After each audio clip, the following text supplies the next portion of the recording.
ஒரு கொடூரமான குற்றச்செயலின் பின்னணியில் இருக்கும் மர்மத்தை அவிழ்க்கும் நேரம் இது. திருவண்ணாமலை மாவட்டம் ஆரணிப்பாளையம் தர்மராஜா கோவில் தெரு. இங்க ஒரு குடும்பம் சந்தோஷமா, அமைதியாக வாழ்ந்துகிட்டு இருக்கு. 23 வயதாகும் அஸ்வதி, 25 வயதாகும் கணவர் திவாகர், 3 வருஷ திருமண வாழ்க்கை, 2 வயசுல ஒரு செல்ல பொண்ணு தியாஸ்ரீ. எல்லாமே நல்லா போய்கிட்டு இருந்தது. இப்போதான் அஸ்வதி 3 மாத கர்ப்பிணியாவும் இருக்காங்க. இன்னொரு குழந்தை வரப்போகுது என்ற சந்தோஷமா அந்த வீட்டையே சூழ்ந்திருக்கு. ஆனா, அந்த சந்தோஷம் சில நாட்கள்லேயே ஒரு அதிர்ச்சி சம்பவத்தால சுக்குநூறாக உடைஞ்சு போகுது. கடந்த 22ஆம் தேதி இந்த வழக்கின் முதல் மர்ம முடிச்சு அங்கேதான் ஆரம்பிக்குது. திவாகர் ஒரு நாள் திடீர்னு தன் மனைவி அஸ்விதியை பார்த்து ஒரு வார்த்தை சொல்றாரு. இந்த கர்ப்பத்தை கலைச்சிடு, ஒரு கர்ப்பிணி மனைவி கிட்ட ஒரு கணவர் இப்படி சொல்ல முடியுமா? ஏன் சொன்னாரு காரணம் தெரியல. அஸ்விதிக்கு இது பேரெதிர்ச்சியாவும் இருக்கு. இருவருக்கும் நடுவுல பெரிய சண்டையும் வருது. கணவனின் பேச்சை கேட்ட அஸ்வினி மனமுடைந்து தன் தாயார் விமலா வீட்டுக்கு போய் தங்குறாங்க. சில நாட்கள் கழிச்சு நேற்று பகல் அஸ்வினி சமாதானமாகி கணவர் வீட்டுக்கு திரும்பியும் வராங்க.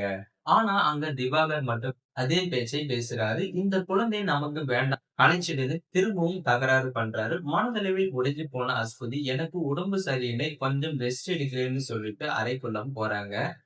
நேரம் போய்க்கிட்டே இருக்கு. ரொம்ப நேரமா அஸ்வதி வெளியே வராததால குடும்பத்தாருக்கு சந்தேகம் வந்து ஜன்னல் வழியாகவும் எட்டி பார்க்கறாங்க. அங்க அவங்க பார்த்த காட்சி அவங்க ரத்தத்தையே புரிய வச்சிருக்கு. அஸ்வதி தூக்கி தொங்கி தற்கொலை பண்ணியிருக்காங்க. சம்பவ இடத்திற்கு வந்த போலீசார் உடலையும் கைப்பற்றி பிரேத பரிசோதனைக்காக அனுப்பி வைக்கிறாங்க. இதை வழக்கு பதிவு செஞ்சாங்க. அஸ்வினியின் கணவர் திவாகரை இப்போது தீவிரமா விசாரிச்சுட்டு இருக்காங்க. என்ன நடந்தது அஸ்வதிக்கு? இது வெறும் தற்கொலையா, இல்ல அவங்களை சாக தூண்டி விட்டார்களா? கற்பத்தை கலைக்க சொன்னதுக்கு பின்னால வேற ஏதாச்சும் மர்மம் இருக்கா என்ற கேள்வி எழுது. திவாகர் தன் மனைவிடம் கற்பத்தை ஏன் கலைக்க சொன்னார்? 2 வருட குழந்தைக்கு பிறகு இப்போது ஒரு கர்ப்பம் என்றால் சந்தோஷப்பட வேண்டியவர் ஏன் தடுத்தார்? போலீஸ் திவாகரிடம் கேட்டு கொண்டிருக்கிறாங்க. நீங்களும் யோசிச்சு பாருங்க. திவாகரின் பக்கத்து வீட்டுக்காரரிடம் போலீசார் விசாரிச்ச போது அவங்க சொன்ன தகவல் தான் இந்த வழக்கின் மிகப்பெரிய ட்விஸ்டாகவும் மாறுது. திவாகருக்கு தெரிந்திருக்கு இந்த 2வது குழந்தை பெண் குழந்தைதான் என்பதை. அஸ்வினி கருவில் சுமந்த குழந்தையும் பெண் குழந்தைதான் என ஸ்கேன் ரிப்போர்ட்ல தெரிய வந்திருக்கு. ஆனால் குழந்தை வேண்டும் என்ற வெறியுடன் இருந்த திவாகர் அதனால் தான் இந்த கர்ப்பத்தை கலைக்குன்னு சொல்லியிருக்காரு. பெண் குழந்தை பற்றால் தன் குடும்பத்தில் அவமானம் என்று நினைத்து அவர் அஸ்வதியை மன உளைச்சலுக்கு ஆளாக்கி தற்கொலைக்கும் தள்ளியிருக்காரு.